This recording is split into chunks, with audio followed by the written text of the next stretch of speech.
오늘 우리에게 주시는 하나님의 말씀은 구약 성경 에스겔 11장 19절에서 20절과 에스겔 47장 두 곳의 말씀을 보도록 하겠습니다. 먼저 에스겔 11장의 말씀입니다. 내가 그들에게 한 마음을 주고 그 속에 새 영을 주며 그 몸에서 돌 같은 마음을 제거하고 살처럼 부드러운 마음을 주어 그들을 따르며 그들을 지켜 생활하게 하니 그들은 내 백성이 되고 나는 그들의 하나님이 되리라. 이어서 에스겔 47장 7절에서 9절까지 말씀입니다. 내가 돌아가니 강 좌우편에 나무가 심이 많더라.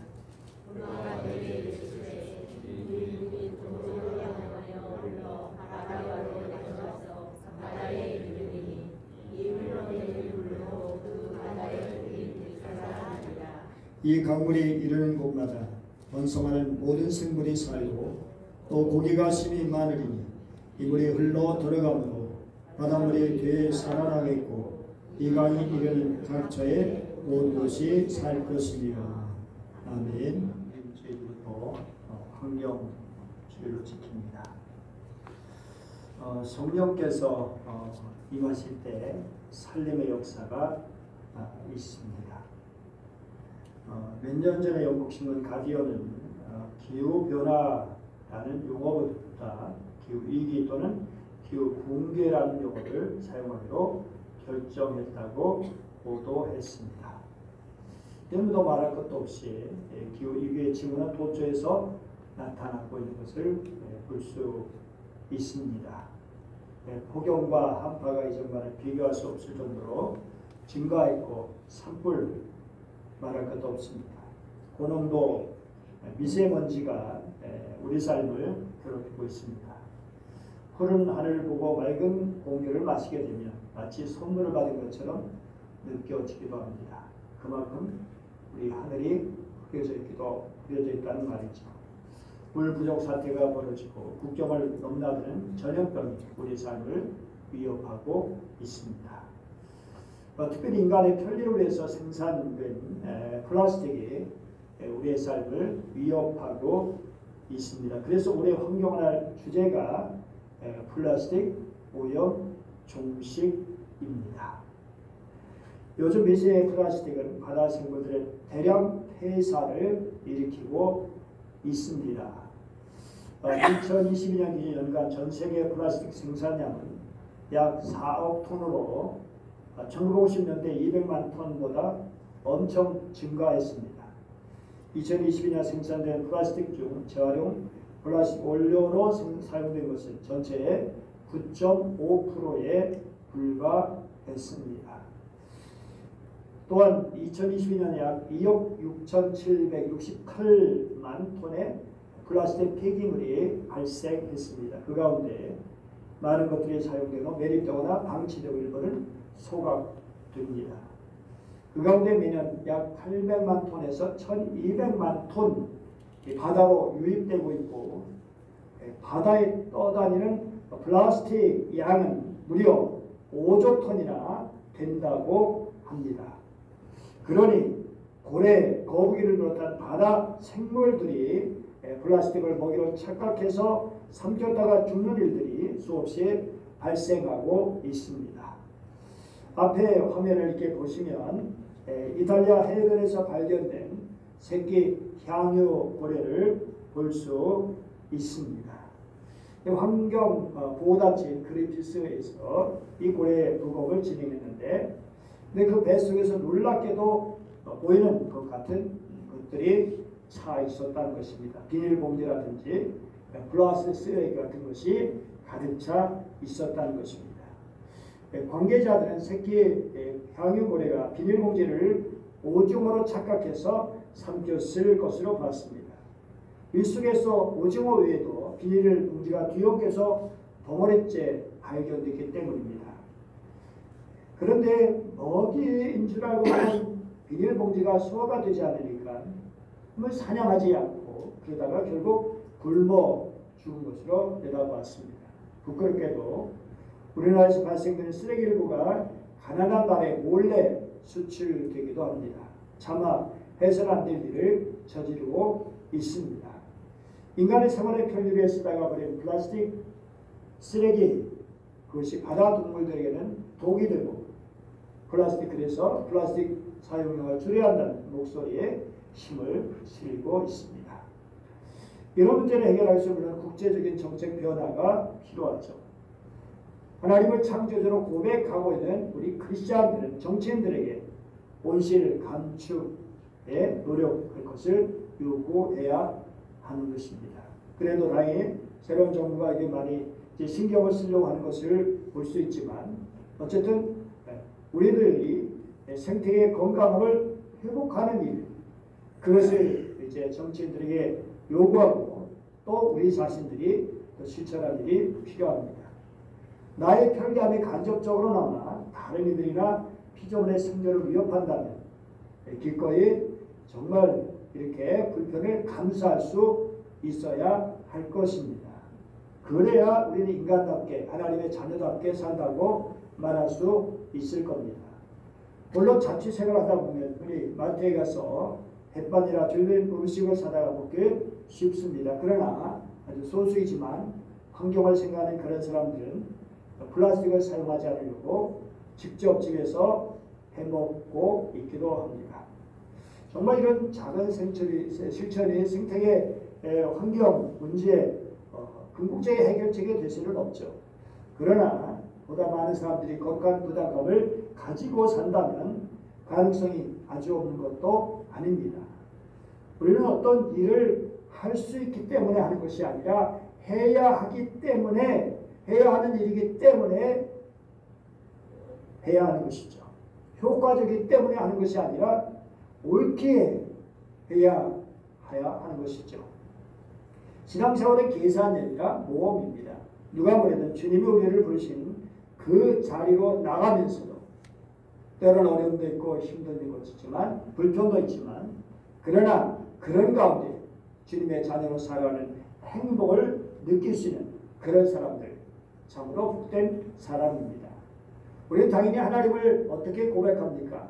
창조주 하나님으로 고백합니다. 그렇다면 이 땅을 만드시고 생명을 그렇게 정말 만들어주신 생명을 내신 하나님 앞에 어떻게 살아가는 것이 마땅한 것인가? 하나님께서 만드신 이 세상 잘 관리하고 보존하는 것, 그리고 생명을 풍성하게 하는 것이 바로 우리들이 해야 할 일입니다. 세상에 존재하는 것 어떤 것도 우연하게 그 자리에 있는 것은 없습니다. 물론 우리가 그 쓰임을 다 이해하지 못하는 것 사실이지만 내가 그 쓸모를 모른다 할지라도 함부로 대할 수는 없습니다. 또 쓸모로 세상을 평가하는 세상이 건강하다고 말할 수도 없습니다. 있음 그 자체로 사람들의 영혼을 굳게 붙들어주는 것들이 있습니다. 하늘과 산과 바다는 우리에게 하나님을 상기시켜 줍니다. 그래서 시편 36편 5절에서 6절 말씀 우리 같이 읽어볼까요? 여호와여 주의 인자하심이 하늘에 있고 주의 진실하심이 공중에 사무쳤으며 주의 의는 하나님의 산들과 같고 주의 심판은 큰 바다와 같으니이다. 여호와여 주는 사람과 짐승을 구하여 주시나이다. 주님은 사람과 짐승을 똑같이 돌보십니다. 하나님께서 사람만 돌보시는 것이 아닙니다. 짐승도 돌보시고 환경 당연히 주님 만드신 것이기 때문에 환경도 보존해 가십니다. 여러분 잃어버린 양을 찾아 나서는 것이 우리 예수님의 마음입니다.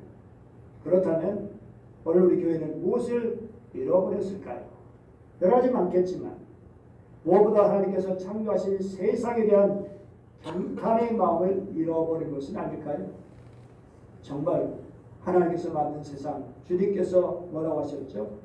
성경에 보니까 보시기에 좋았더라. 마지막에 보시기에 심히 좋았더라. 주님께서도 그렇게 감탄하신 세상입니다. 그런데 우리는 그런 세상에 대한 감탄을 잃어버리고 그냥 나의 필요에 따라 나의 욕망에 따라 대하는 것들이 얼마나 많은지 모릅니다. 인간의 욕망에 충실하는 순간 교회는 우리 성도를 타락할 수밖에 없을 겁니다. 에스겔 선지자는 하나님의 이름을 부르면서도 우상에 마음이 팔린 사람들을 보면서 얼마나 마음을 아팠는지 모릅니다. 종교조차 사람들을 바른 길로 인도하지 못할 때 성전은 더 이상 성전이 아니라 강도의 소굴로 변하는 법입니다. 기독교가 역사를 이끌기보다 역사 발전의 장애물이 되고 세상의 근심거리가 되고 거침돌이 되는 우리 현실을 보면서 통탄하지 않을 수 없습니다. 에스겔은 우리 9장 3절 보니까 그룹에 머물러 있던 이스라엘 하나님의 영광이 성전 문지방으로 옮겨가는 것을 보았습니다.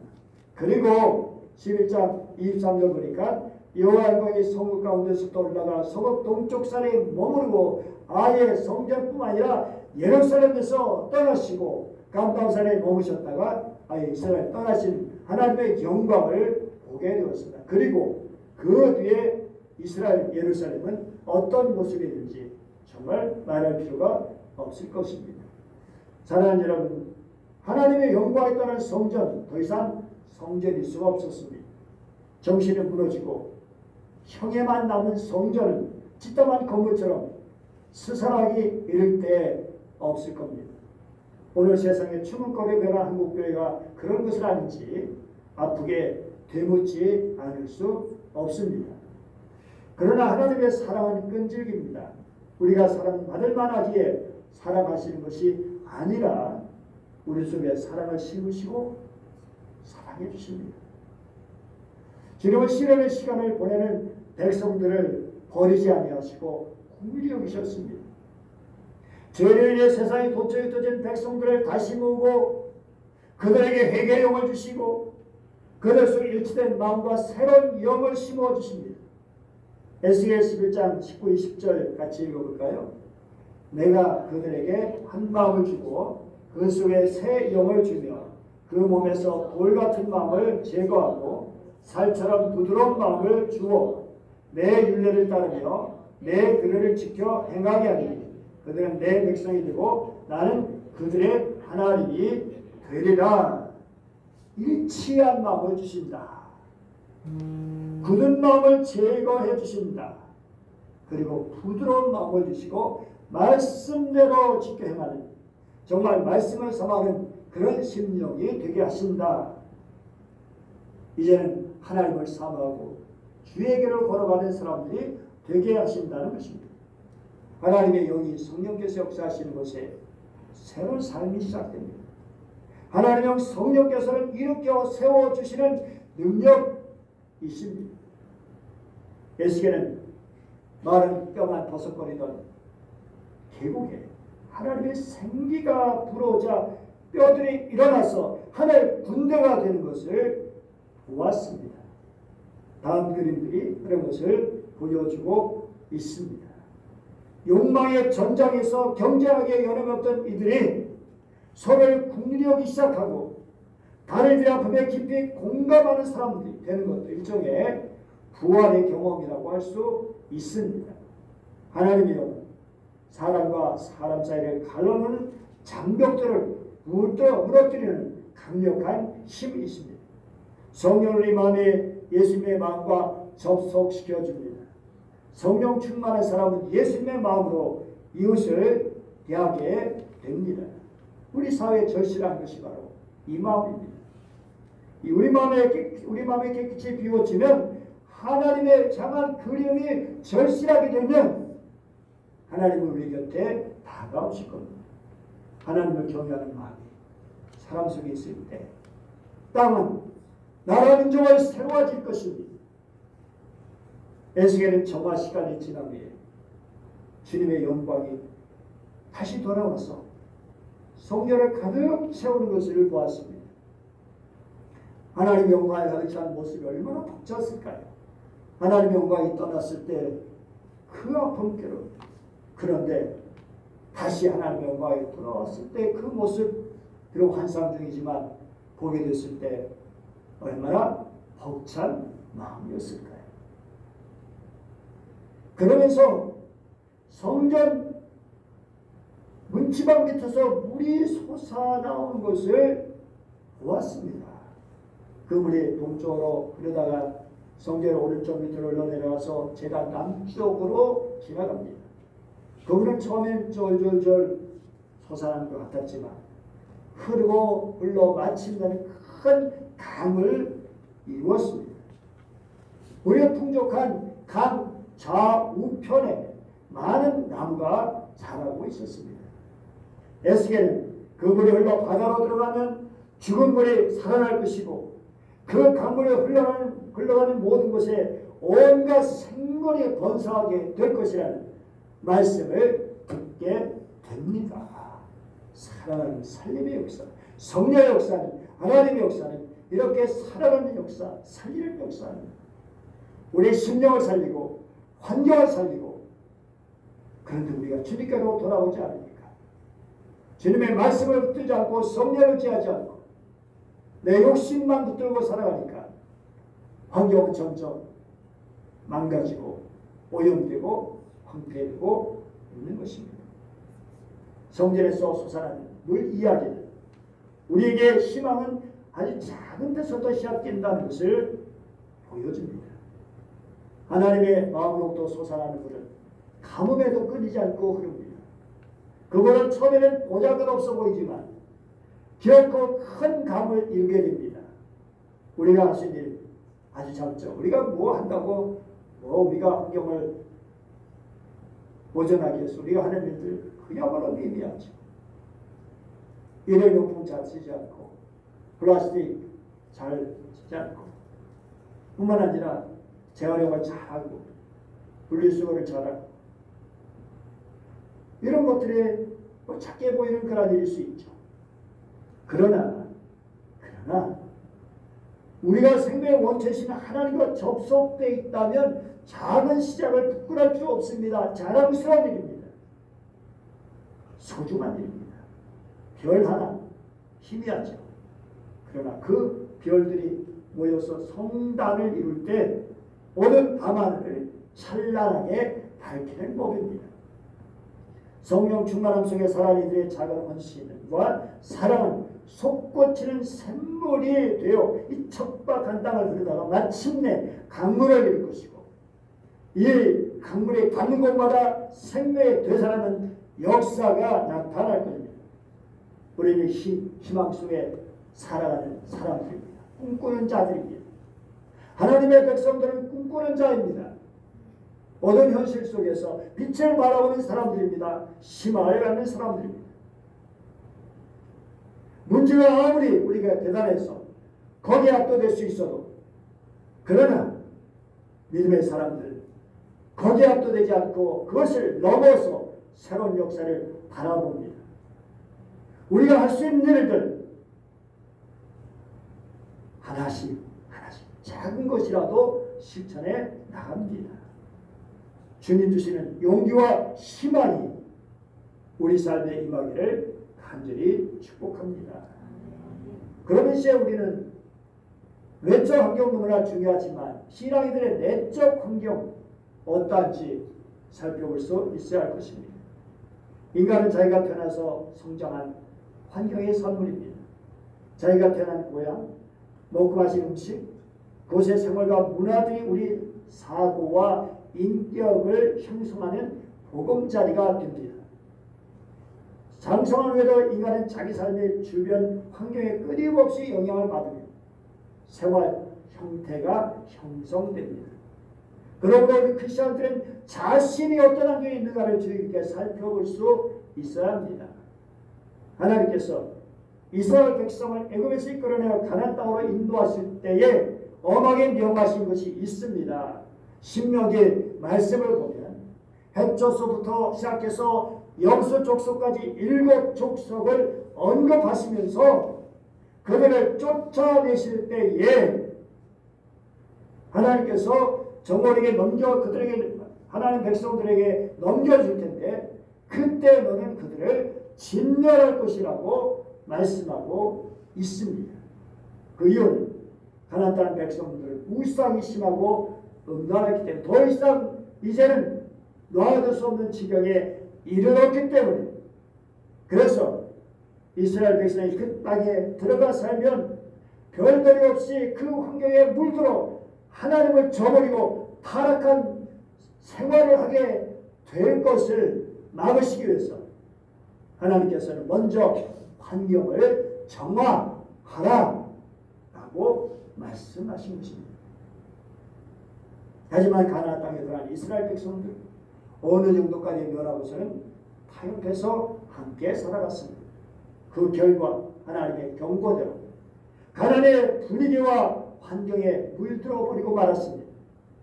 얼마 지나지 않아 이스라엘 백성들은 하나님을 버리고 바알과 아세라신을 섬기고 음란과 방탕의 생활로 떨어졌습니다.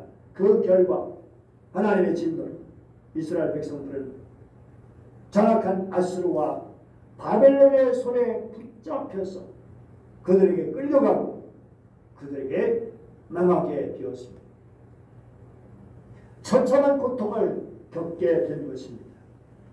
나는 어떤 환경에서든지 지배만 하지 지배받지 않는다 라고 생각할 분이 있을지 모르겠습니다. 난 지배받지 않아. 그런데 정말 그럴까요? 솔로몬이 어떤 사람이었습니까? 지혜롭고 현명한 그런 사람이었습니다. 그런데 후궁들 정말 왕 후궁이 700, 첩이 300명. 근데 이 여인들이 어떻게 했다고요? 왕의 마음을 돌아서게 했다 하는 것입니다. 그래서 우상을 섬기게 했다는 것입니다. 이 우상 저 우상 온갖 우상들이 득실되게 만들었다. 그래서 결국 남북이 분열되는 결과가 있게 된 것을 볼 수 있어요.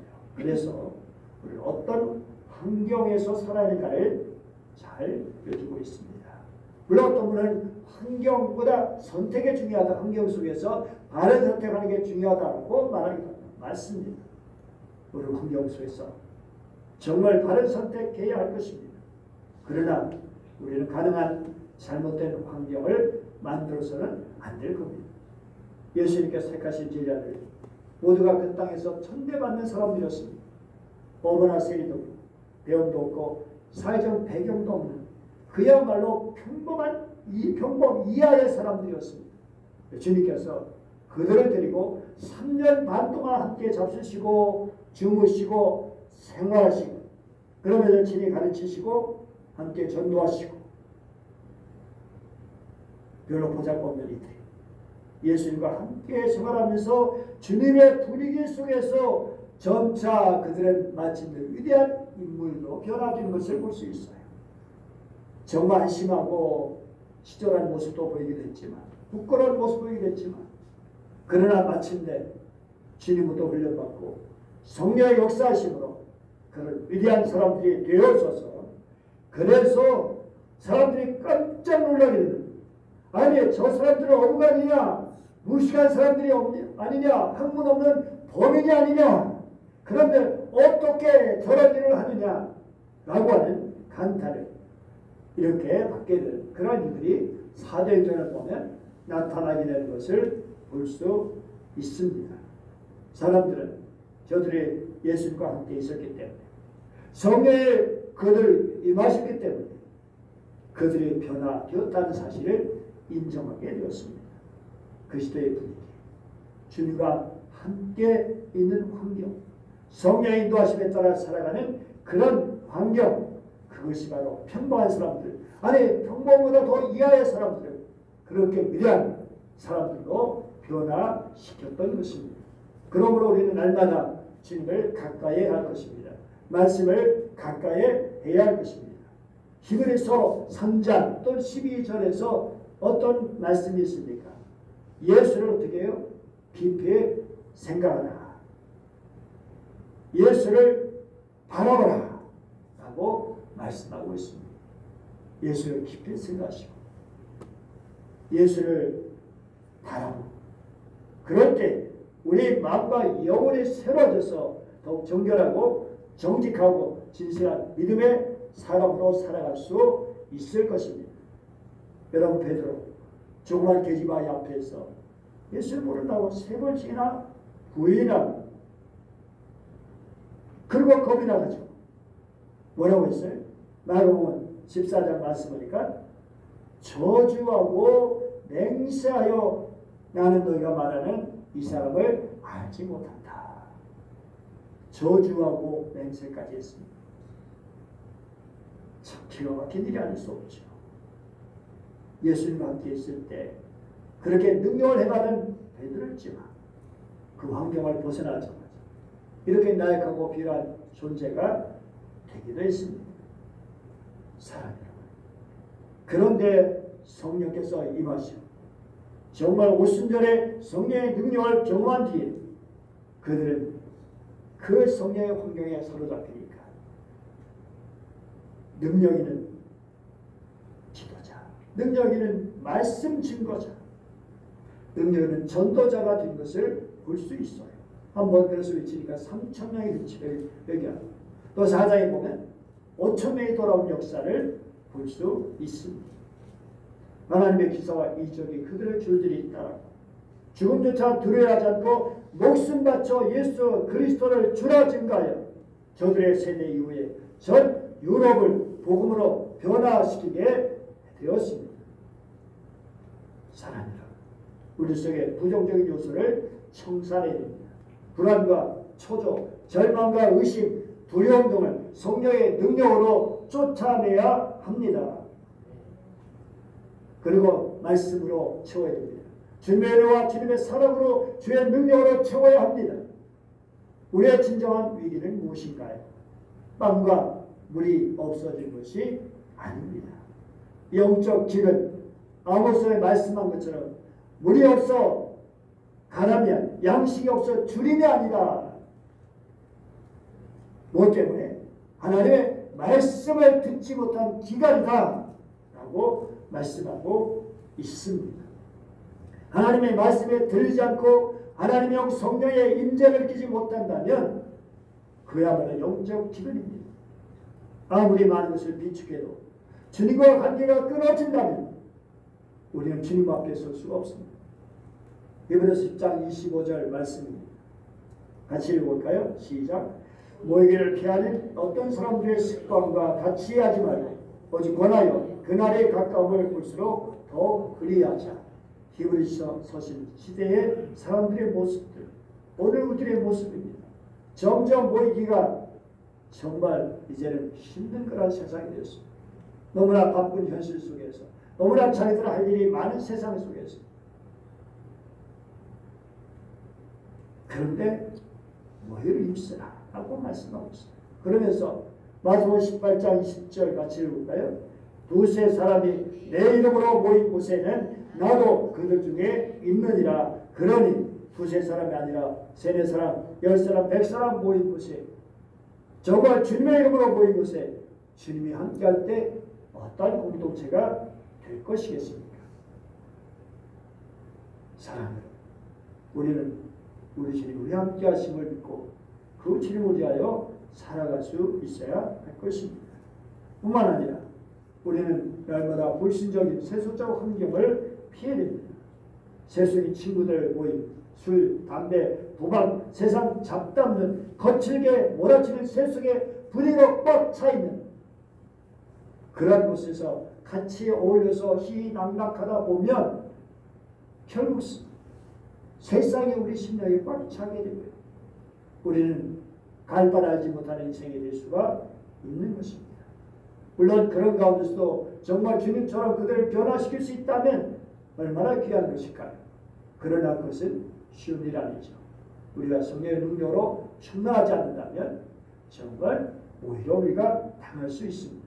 그래서 날마다 우리는 우리 자신을 돌아보서 이런 불신앙과 세속적인 환경을 피하면서 또 그것을 이길 수 있는 능력을 덧입어야 할 것입니다.